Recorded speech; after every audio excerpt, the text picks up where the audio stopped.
One perfect pebble, just one humble stone. Greetings, travelers. I'm your host, the C. that knows a lot, Dr. Waluigi.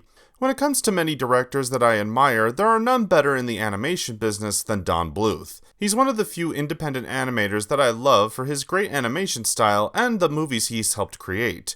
However, while he's made 4 well-known and beloved movies, the rest of his catalog doesn't really stack up to how great of an animator he is. And while it would be easy for me to pick one of his worst movies, I've decided to take a look at a movie of his that, while not as good as something like Secret of NIMH or An American Tail, does hold a special place in my heart as it was an animated movie about my favorite animal. For its 30th anniversary, this is my review of the decent Don Bluth movie, The Pebble and the Penguin.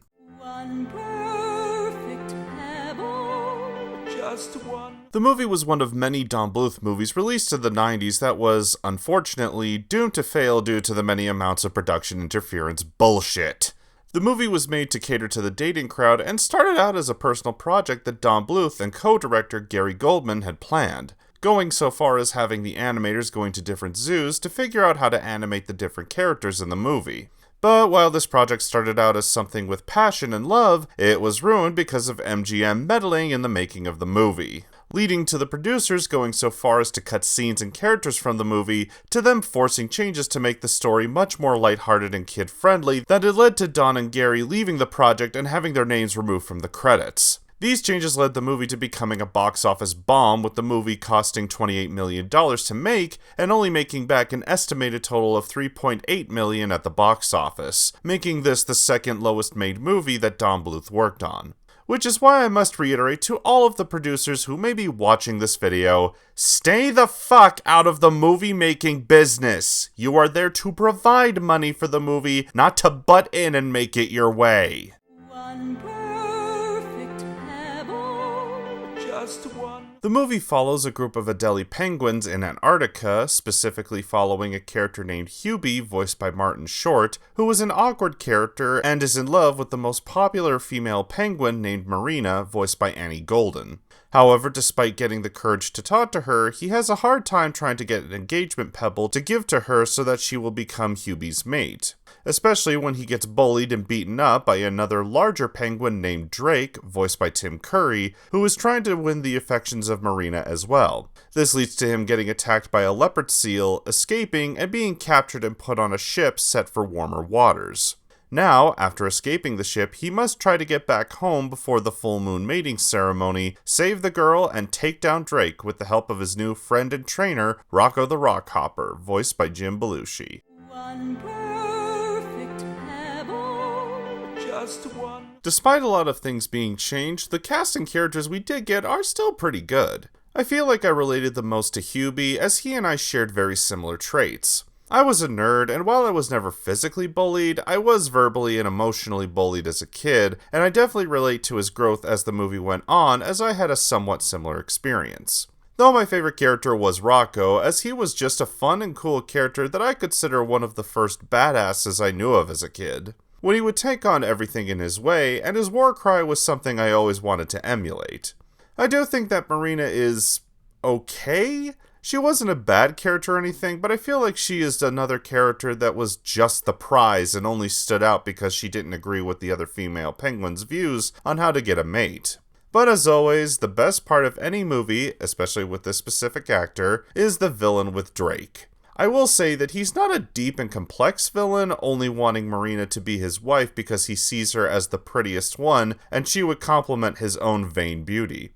Hell, I'd say the only thing that stands out about this character is his design and the song he gets, but he's not as interesting or fun as some of Tim Curry's other villain roles like Hexus or Forte. But he does have his fun and threatening moments throughout the movie, particularly at the climax. One perfect pebble, just one. This section of my review is going to be a little hard to describe because 2 of the things I want to talk about are both positives and negatives, but I'll try to explain them as best as I can. I will say that the animation in this movie is pretty good. I mostly like the animation when it is set in Antarctica cause, like I've previously mentioned, I love when animators can really make the colors pop in winter or snowy settings, especially when you look at all of the purples and the aurora type colors associated with winter. Yes, winter does have its bleaker moments, but I will say that winter does have its beautiful and colorful moments as well. The music in this movie is also pretty good. The songs that I like the most are the opening song, Now and Forever, the first song that is sung by Hubie, Sometimes I Wonder, and the villain song, Don't Make Me Laugh. The first two are just pretty songs that I like for the animation and the singers that accompany them, especially when Hubie sings, as that is Martin Short at his best, and the villain song, while not as memorable as Toxic Love or Don't Fall in Love, it is still a fun and catchy song to listen to. But now we get into the major problems with both of these same categories.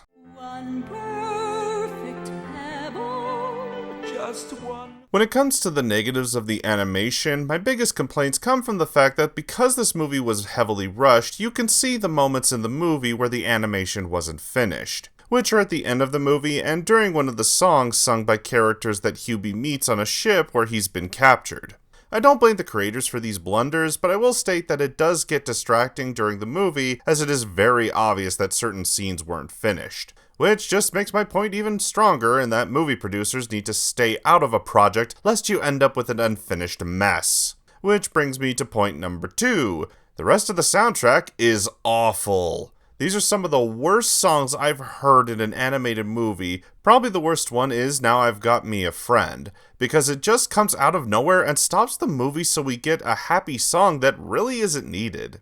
It just drags the movie to a halt and isn't well written. The final thing that I will count as a negative are the other characters. While I love our main cast, several of these characters don't add anything to the movie, and I feel like they exist to just fill the backgrounds and to rush out the exposition. Like with Hubie's friends, Petra, Timmy, and Beanie, who are just there so that we can see that Hubie has friends, or to explain that Drake kidnaps Marina.